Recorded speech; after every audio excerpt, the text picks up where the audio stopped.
telefishinka caalamiga ah ee Ariel TV ayaa booqday deegaanka halo oo ka tirsan degmada Sheekh ee gobolka Saaxil. Deegaankan ayaa degmada Sheekh waxa uu jiraa 25 kiiloomitir. Haddaba waxay nagu qaadatay inaan u gaadhno deegaankaasi waqti dheer sababtoo ah waxaa haysata deegaankaasi wadda la'aan taasoo qasabtay inay gaadiidka isaga kala goosha ay la kulmaan xaalado adag oo naf iyo maalba khasaareeya. Waddadan aad arkaysaan ayaa waxa ay isku xidhaa deegaano badan oo u dhaxeeya degmada Sheekh iyo caasimadda Somaliland ee Hargeysa. Waxaanu halkaasi kula kulannay Aadan Yohiyo oo ka mid ah darawaliinta isaga kala goosha deegaanadaasi oo nooga warbixiyay xaaladda waddadaasi iyo waxyaabaha ay kala kulmaan, isagoo sheegayna inay waddadani dhibaato weyn ku hayso gaadiidleyda isaga kala goosha deegaanadaasi.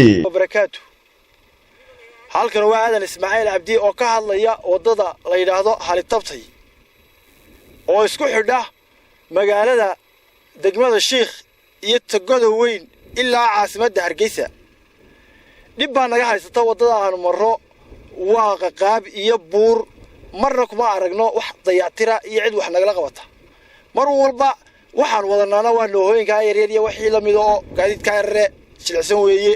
waxaas baan ummadda ugu adeegnaa qaar rooba naga kharaabeen kuwan waa darsikii labaad markay meel godad daadku kharaabeen ama aan mari kari weyna anagu ba gacanta ku garaacna.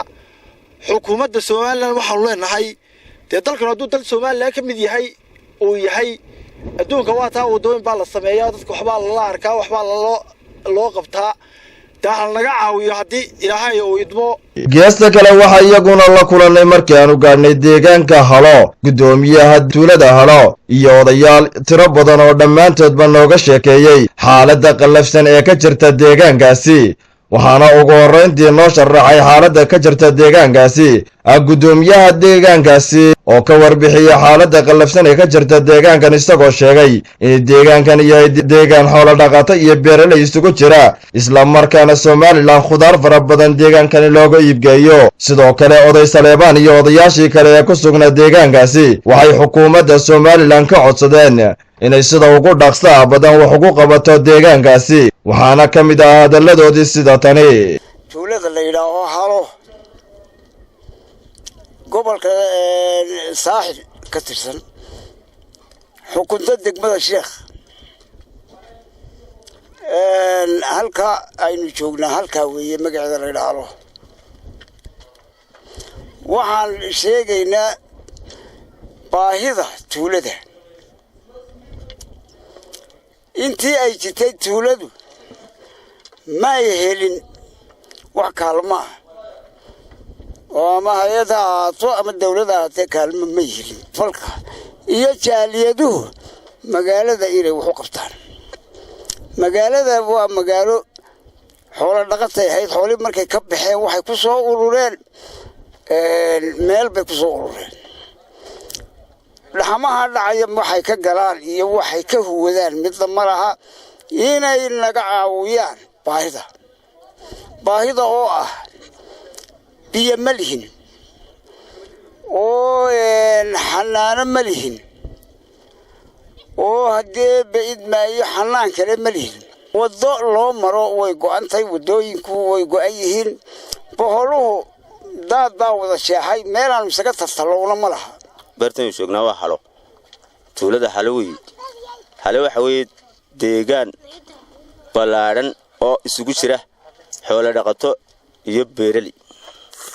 runtii baahiyaha aanu ka hadlaynaa waxa weeye marka ugu horeysa wax ka qabad waddada meesha aanu joognaa waxa weeye waa meel waddo xun. dad buka bay leedahay, dad silicsan bay leedahay, haddii caruur bay leedahay, dad dumar iyo umulo hawlaheedu way farbadan. waddadeedu way xun tahay. waxaan u baahanahay wax ka qabadka waddada ugu horeyn. hay'adaha samafalka iyo shaqaalada dawladda intaba waxaan uga baahanahay wax looga qabto lanaga taageero. oo dooxu durduray waa iska durdurweeyaan. laakiin waxa weeyaan kullu wax soo saareerida waxa noogu aan anagu dawladda Somaliland iyo maxaan ku rahaa hay'adaha ka hawlgala maanan arago weli noomay in halkayga ma imanin. biyaha dooxanaya ayaa daad xoog soo maraa ilaa 60 kiiloomitir ka soo noqda buralka soo gaashamay la yiraahdo ka soo noqda daadkaasi oo 60 kiiloomitir dooxna waa hoobad.